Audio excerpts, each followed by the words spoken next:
Lovely ವಿಶೇಷ ಕಾರ್ಯಕ್ರಮಕ್ಕೆ ಸ್ವಾಗತ. ನಾನು ದೀಪಿಕಾ. ಲವ್ ಇದ್ರೆ ಅಲ್ಲಿ ಪ್ರೀತಿ ಸಂಬಂಧಗಳು ಚೆನ್ನಾಗಿರುತ್ತೆ.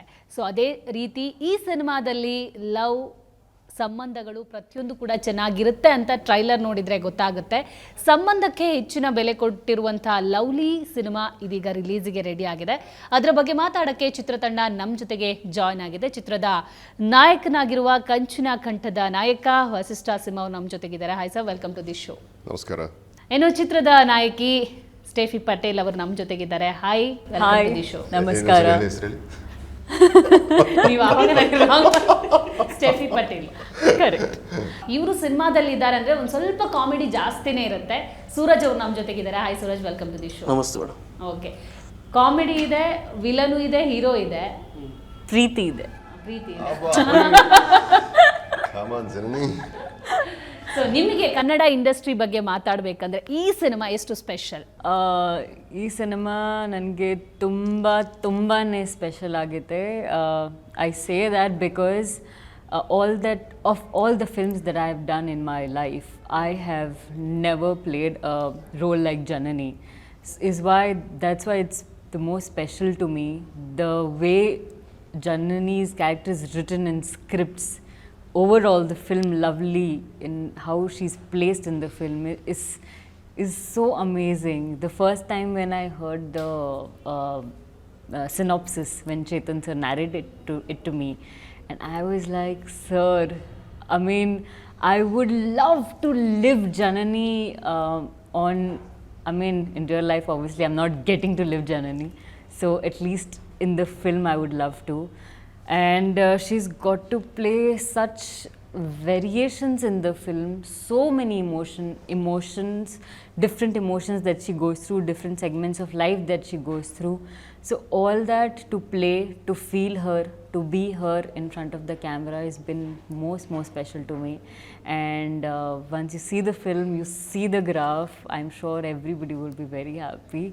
So yeah, I've not done something like this and I don't know when will I get to do something like this. So ಅದಕ್ಕೆ ನನಗೆ ತುಂಬ ಸ್ಪೆಷಲ್. ಎಲ್ಲ ಇಂಗ್ಲಿಷ್ ಮಾತಾಡಿದ್ರು ಒಂದು ಅದಕ್ಕೆ ಅದು ಏನು ಹೇಳಿದ್ರು ಏನಪ್ಪ ನಿಂಗೆ ಅರ್ಥ ಆಯ್ತಾ?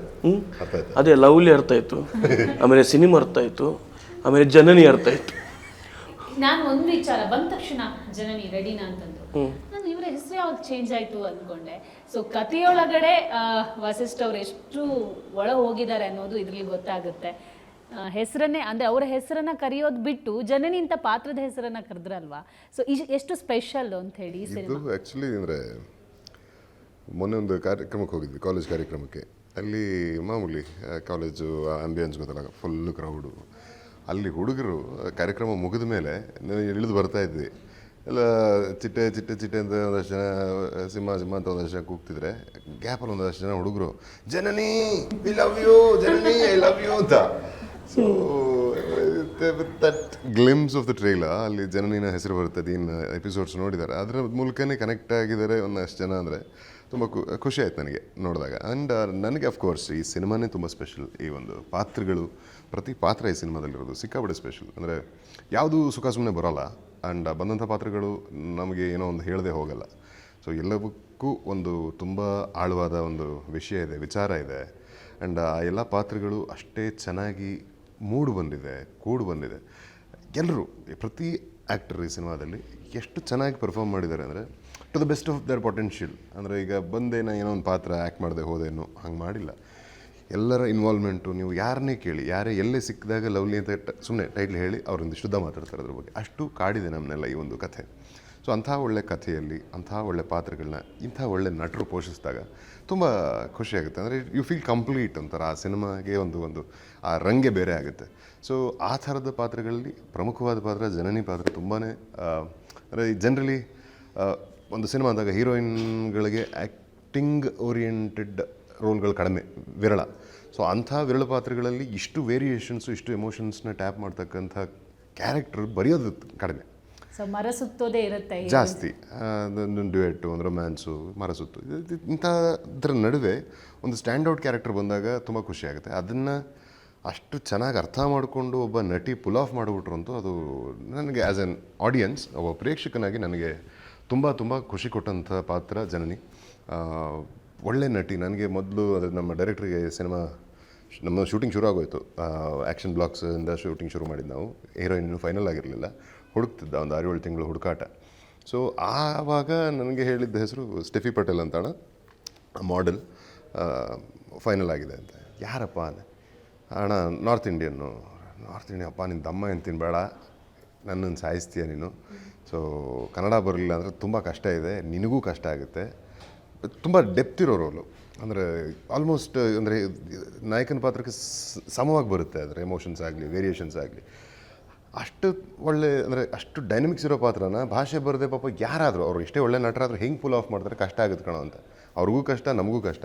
ಯೋಚನೆ ಮಾಡೋಣ, ಇಲ್ಲ ಅಣ್ಣ ನಾನು ಟೆಸ್ಟ್ ಶೂಟ್ ಮಾಡಿದೆ, ಆಡಿಷನ್ ಮಾಡಿದೆ, ನೀವು ನೋಡಿ ಅಂತ ತೋರಿಸ್ದೆ ಆ ಫುಟೇಜ್ನ. ಆವಾಗ ಒಂದು ಸ್ವಲ್ಪ ಸಮಾಧಾನ ಆಯಿತು. ಓಕೆ, ಒಳ್ಳೆ ಆ್ಯಕ್ಟ್ರು. ಅಂದರೆ ಅದರಲ್ಲಿ ನನಗೆ ಆಗ ಡೌಟ್ ಏನಂದರೆ, ಒಂದು ಸೀನು ಹೆಂಗೋ ಪ್ರಿಪೇರ್ ಆಗ್ಬಿಟ್ಟು ಮಾಡಿಬಿಟ್ಟಿರ್ತಾರೆ, ಸೊ ಇಡೀ ಸಿನಿಮಾ ತೂಗಿಸೋದು ಹೆಂಗೆ ಅಂತ. Later the way she performed, the way she understood the dynamics of the character, ತುಂಬ ವೆರಿ ಥಿನ್ ಲೈನಲ್ಲಿ ಎಮೋಷನ್ಸ್ ಬದಲಾಗುತ್ತೆ.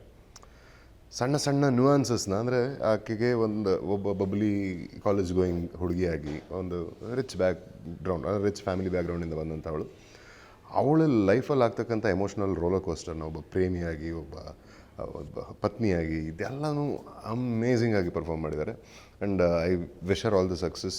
ಇನ್ನೂ ಹೆಚ್ಚೆಚ್ಚು ಕನ್ನಡ ಸಿನಿಮಾಗಳು ಬರಬೇಕು. Thank you so much sir. So ಅರ್ಥ ಆಯಿತು. ಅನುಕ್ಷಣದ ಸುದ್ದಿಗಳಿಗಾಗಿ Vistara news YouTube channel subscribe ಮಾಡಿ. ಹೊಸ ಸುದ್ದಿಗಳ ನೋಟಿಫಿಕೇಶನ್ಗಾಗಿ ಬೆಲ್ ಐಕಾನ್ ಕ್ಲಿಕ್ ಮಾಡಿ. ಲೇಟೆಸ್ಟ್ ಅಪ್ಡೇಟ್ಸ್ಗಾಗಿ www.vistaranews.com ವೆಬ್ಸೈಟ್ಗೆ ವಿಸಿಟ್ ಮಾಡಿ. ಅಂಗೈಯಲ್ಲೇ ಜಗತ್ತಿನ ಸುದ್ದಿ ತಿಳಿಯಲು Vistara news Kannada app download ಮಾಡಿ.